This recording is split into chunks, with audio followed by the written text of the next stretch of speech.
righty. Good morning, everybody. My name is Jonathan Maddock. I'm a trainer here at Redtail Technology, and welcome to the week 4 of Thrive in 5. This week, we're going to be talking about how to quantify our hard work. If you've been joining us over the last couple of weeks, we know that we've talked about our statuses and our categories and how to categorize our contact information. Then we followed up with some workflows that were surrounding the prospecting process. And then last week, if you got to attend, you know that we had talked about seminars, those real world events, how to take, real live events and go ahead and generate some business from them. However, today, we're going to be taking a look at keeping all of that in mind, and we're going to take a look at how we go ahead and track, where we go from, a prospect into, till they finally go ahead and sign and we start to get cut a commission check. And so we're going to be using opportunities to go ahead and do that. So the first thing that we're going to go ahead and do is we're going to go ahead and click into the opportunities section over here on the left-hand side. So we'll go ahead and click into opportunities. And what you'll see is really opportunities is your sales pipeline. This is going to be anything that we want to go ahead and capture as like a deal or a case, or we've talked to, we kept using Richie Rich as an example, and we've met with Richie Rich, and he sounds like could be a very lucrative client of ours. So we're going to go ahead and capture that in a deal. We're not necessarily sure, we don't have all the information about, everything about him, but we want to go ahead and start capturing it in one location. And we're going to use an opportunity to go ahead and do that. So you'll see up here at the top, we have our number of opportunities that we have currently open. So you'll see here, I have 7 opportunities open, and this is the 7 that I am able to access. Up here at the top, also, we have our potential. So the money that we have potentially to make. And these are going to be based off of the values that we're going to give to these opportunities. Now, there is some different methodologies to this, and we'll go ahead and talk about those in a second. So this number could be really large for you, but it could also maybe be a little bit smaller and more realistic. Because, if I had $3 million in the pipeline, I'd be a very rich man. We can also see our closed won and closed lost. So this is going to be the amount that we have potential to win, or the cases that we have won, and that's going to be maybe the AUM or our actual commission that we've made, versus also the closed loss, the money that we left on the table, whether it was they went to another vendor, whether we just never followed up and they just kind of lost interest, or whatever it may be. We have closed won and closed lost. The other 2 here are the last added, so the opportunity that was last added into our list of opportunities, so our most recently added opportunity, as well as the opportunity that's going to be closing next. The one with the closest projected close date. So we have, see here, we have our 401k for the Charlotte Hornets, and we have that on 5/30/17. So that should be closing at the end of the month. So then as we kind of go down, we have some filtering options, so we can go ahead and adjust, which stage that we want to go ahead and take a look at. Because again, opportunities is going to be your sales cycle, right? We all start from, a prospect, and we go all the way into them signing the deal. And everybody's sales cycle is going to look a little bit different based off of the organization that we're with. So we can go ahead and, through those different stages, we can go ahead and take a look at where we're at in which stage, or if we're only looking for new business versus existing business, we can find out where we're at. We can also show our active versus our closed versus all. So this would be all of the ones that we've lost and won, and then this would be just the ones that we've closed, and then the ones that are currently open. We can export this data through an Excel spreadsheet, and we can also send it to a PDF. So based off of the view that we want to select here, we can then shoot it over to the PDF, and it's going to provide us that information, and, formatted correctly, and maybe we can bring it to a sales meeting. So let's go ahead and get started with a new opportunity. We've kept this theme of Richie Rich. If you guys have been following along, we met Richie Rich while standing in line and he's shown us some interest that he needs to go ahead and needs some help with his finances while his parents are missing. So what we can go ahead and do is, if we've followed, again, if we followed along the last couple of weeks, maybe we had a cadence. Maybe we had the prospecting cadence where we've been calling and calling and calling, and finally the client says, yes, I'm interested. Well, perfect. Maybe what we are suggesting is that as soon as they say, yes, I'm interested, and we may have already set a meeting for them to come in, let's go ahead and create an opportunity for that, because we want to see, again, that process throughout until we finally get paid on it. So if we go ahead and create a new opportunity, we're going to go ahead and use the Richie Rich example. So we'll go ahead and say investment services for Richie Rich. And we can go ahead and put a description, something like Richie is interested in our services while his parents are missing. So we'll go ahead and make sure we're spelling everything correctly. And then we have this two different types. So we have new business versus existing business. We all know that it's much easier to maintain existing business than it is to go looking for new clients. So here we can give some indication of whether or not it's a new business, or if it's business that we've, with a contact that we've currently done business with in the past, or somebody that's already in our portfolio. So for this, we're going to go ahead and say new business. And then we can select a permission type. I think that permissions are very important when it comes to opportunities, because it's going to allow us to determine or distinguish which deals are ours and which deals are other people's in our firms. This is also great to, if we don't want to share commission rates or what we're going to be making on the case or the deal, we can go ahead and permission it to just allow us to see it, or we can allow it just to see our specific team. So if I'm the advisor and then I have maybe an operations person and then as well as an admin assigned to my team, then I can go ahead and use, assign it to the team. So then as we are all working through the case, they are able to have access to it as well. For a smaller firm, maybe we have one or two advisors in the office, we can go ahead and permission it to just one specific user. But in this case, we're going to go ahead and add it to Tucker's team. Add the opportunity. And now we're into the meat and potatoes of the opportunity.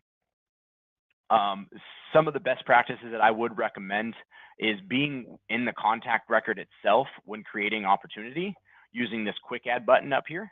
Because if I go ahead and I'm in the Richie Rich's contact record and I go ahead and hit opportunity, it's going to automatically associate itself with that contact. Whereas if I do not do that and I start it from the opportunities tab, I'm going to go ahead and have to search his name and wait for it to populate, and then go ahead and link it to his contact record itself. So we have Richie Rich here. And then we just need to start going through and filling out all the information that we have available for us. So our next steps, this is going to be for the deal. What is the next thing that we need to go ahead and do? What's the first thing on our agenda? So whether it's a follow-up, whether it's order maybe a medical exam, or send them paperwork and application, we can go ahead and put whatever the next steps are that we want to go ahead and get done. This is going to be free text, so there's going to be nothing that we can go ahead and search on, but it is something that we can go ahead and give a good description about. So we can go ahead and say schedule,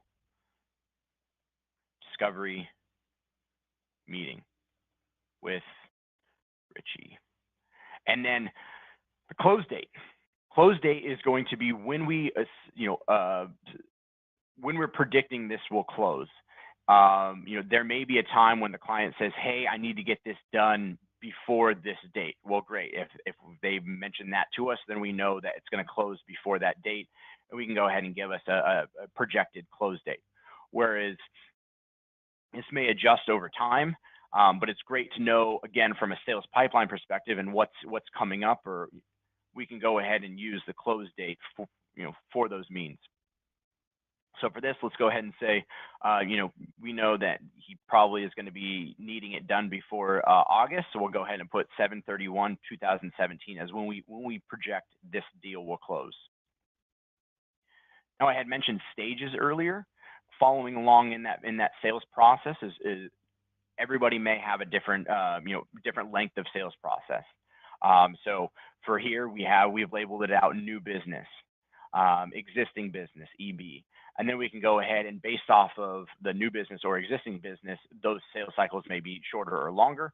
So for existing business, we only have a three steps, whereas new business, we're going to do a little bit more introductory. We're going to start to earn their trust a little bit more. So we're going to go ahead and have a longer sales process with new business. Now, stages is a customizable list. This is something that you can go ahead and adjust within your managed database lists under the opportunities section. So if you feel that you want to go ahead and adjust these, which you should absolutely to make sure that they're working for your specific organization, you can go ahead and adjust these. The two that you are not able to remove are closed lost and closed won, because that's going to, if we're setting those opportunities to closed won or closed lost, it's then going to go ahead and adjust in our activities dashboard whether we won the deal or when we closed, and it's going to adjust that revenue there. So for this one, introduction, maybe it's in the discovery stages, we'll go ahead and select that. We've already selected the new business. And as we move along, we can go ahead and assign it to somebody. So who do we want to assign this deal to? I'm Tucker, so I'm going to go ahead and assign it to myself. So this would be the person who's going to oversee everything. It doesn't mean that there can't be shared commission on this opportunity, but whoever is going to be, kind of the big brother of the whole deal and make sure that they're overseeing everybody, we're going to go ahead and assign it to one user that we have within our database. As we move along, we have source. I think source is very, very important because we want to see where our deals are coming from. If we're doing some marketing, maybe doing some marketing leads or maybe some radio leads, something like that, we want to go ahead and find out where that business is coming from so then we can report on it later as far as, is this working or is this not working for us? So for this example, we know that we've met him in line. So this is more of a networking, right? It's not like we went out and spent any money on any sort of advertising. We were just walking, we were sitting in line. We began having a conversation, and here we are now potentially have a new client. So we'll go ahead and use the sources networking. Now I think this is when we were in the dashboard. So let's go ahead and take a look in the dashboard.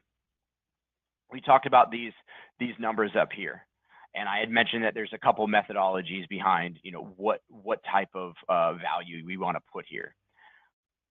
So for this amount, anytime we put an amount here, it's going to then represent what is given up here at the potential money. Now, the two methodologies that I've come across are the amount for the projected AUM that you can gain from that client. So, how many assets do they have, and do I have potential? How many assets do I have potential to gain? So this may be a larger number. So it may be, if we know that he's very wealthy, which he is, we could say something like maybe he's got potential to give us, $10 million worth of assets. We can go ahead and start managing those. Whereas the other methodology would be the amount of money that we have potential to make from the deal. So if we bring on those assets, what is our cut from doing any services, any sort of services? So we can go ahead and put that here. So it may be a smaller number, it may be a more realistic number of what we're actually going to make, not so much based off of what we're going to go ahead and start managing. So again, two different methodologies. Your AUM would sit here, or what you have projected to actually make off of the deal. Whatever you decide, make sure that you're going to be consistent with it, and everybody in your organization is on board as to that's what you're going to project. Because if everybody starts off by labeling what they are currently making, or whether it's what they're going to make off based off of the commission or whatever the type of revenue stream is, we can go ahead and put that here. But as soon as somebody comes in there and throws in their AUM of 17 million or a couple 100,000, it's going to completely skew your numbers, and it's going to throw it off, especially once those deals are closed. So again, just want to be consistent with that. And then these next three over here are really going to be up to you on how you feel that you want to use it. If you go ahead and use the AUM under the amount here, we can then go ahead and put what we expect to make and then what we actually make here in the actual revenue. So this would be more of our commission over here. And then the probability is just a number that is going to be arbitrary to however you select maybe your stages. I would assume that if it's a new business deal and you're in the discovery, you probably still have a very low probability, so maybe a 15 to 20%. Whereas if it's an existing business, if we're going to be selecting existing business and we're already in the the proposal stage, we've already dealt with the client and they came to us with the deal, more likely than not, our probability is going to be over 50%. So then we can go ahead and write out 50% if we feel that that's how it's going to close. If the client is telling you, absolutely, I'm going to move forward, I absolutely have to have this, well, then your probability is going to be a little bit higher. But again, it's completely up to you how you use this, and it can be usually used based off of the stage. And then the last field in this box is going to be the description. So this may be where we started off, what's the deal entailing, where do we start from. You can put whatever you want in this description. I don't recommend putting any notes here. So if you had a quick phone call, don't put that in the description. You want to go ahead and put that in the notes section here.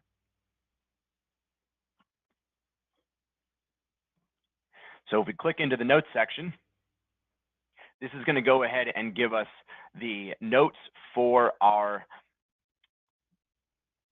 specifically to this opportunity. So these aren't going to lie anywhere else except for within this opportunity. It's like a running dialogue for this deal.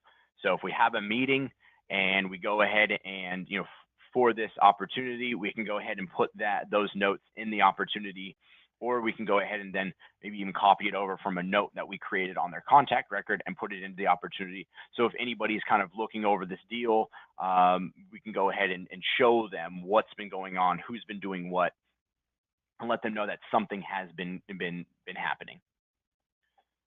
So you go back in here, all of our data is gone. And then so over here on the left, the right-hand side, we have, again, the link contact. If we have more than one contact, we're dealing with maybe a husband and wife, we can go ahead and also link the spouse here. We'll be able to see the permissions. So we've already talked about, who will be able to see what. And so if you're interested in what the view would look like if I am not permissioned to this opportunity, if we go ahead and just click into our, go ahead and take a look. So if I'm a different user, if I'm not permissioned to the opportunities, I won't even go ahead and see where those opportunities are lying. And then my potential money to be made is also going to be different, because those aren't part of my book of business. So using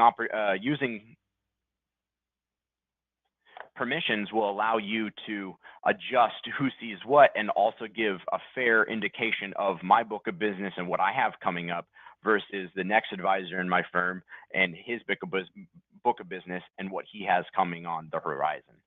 So again, permissions are great when it comes to opportunities, because we can go ahead and silo out those different deals that we have. So then as we scroll down, we have our details based off of when it was created. So this is really great, to take a look and say, all right, well, we created it on this day. This is when we created the opportunity. That's going to be a very good indicator that that's when we started the deal. Then we can go ahead and cross-reference with that from the day that the client actually becomes an active client. So when we go ahead and finally have him sign the dotted line, we got our commission check in the mail, it's on its way. We can then go into the contact record itself, and we'll go ahead and jump into Richie Rich here. We'll go ahead and search him. There he is. We decide, yes, Richie Rich is now going to be signing with us. We can then go over to the client since date. And over here on the right-hand side, under the contact details within the contact record, we can go to edit. And then we would go ahead and move from a prospect to an active client. And then we may even adjust which category, what type of active client he is. Maybe he's an A or a AA or AAA. In this case, he's more likely to be a AAA. And then what we were talking about is this client since date. We can then give us some indication that he is now turning from a prospect to a client on May 25th. We can go ahead and update that. And then we can go ahead and cross-reference when his client since date was versus when we had started that opportunity. So if this was created a couple months back, we can then go ahead and take a look at, say, all right, well, Rich took, X amount of months to become a client. And then we can go ahead and take a look at that through all of our different opportunities that we're winning. And then we can take a look and say, hey, is this a too long of a sales cycle? Is there something that we can do to maybe automate this? Is there something that we can do to shorten this? Or are there pitfalls and bottlenecks that are slowing us down in this process? And then we can go ahead and adjust as needed. So again, based off of the client details for created on, and within the contact options, we have our client since date, when they became a client. So let's go ahead and take a look at a completed opportunity that we have here. So last thing in here is we have our timeline. Again, this is good to go ahead and take a look at all of the things that have transpired up into whether it's completed or where it's at in its current stage. So we can go ahead and see everything that has gone on. So whether I was the one who did some sort of action in the opportunity, or I had my advisor, my admin Tabitha, come in and make some modifications, and maybe she took a phone call here or she set an appointment there, we can go ahead and create a note with that, and then it will also show up in our opportunity timeline. Now, the last thing I want to talk about within an opportunity is going to be linking a workflow. Now, we've already talked about different prospecting workflows. We have also kind of, in any other videos that we've talked about, we've always kind of mentioned an onboarding process. Within an opportunity, we can go ahead and link a workflow. And I think this is a very valuable tool, because just like the opportunity, and we're trying to track those processes in that stage through landing that sale, we can then go ahead and use a workflow to go ahead and assign tasks to other people on our team, or keep reminders to ourselves as what needs to get done to actually close this opportunity.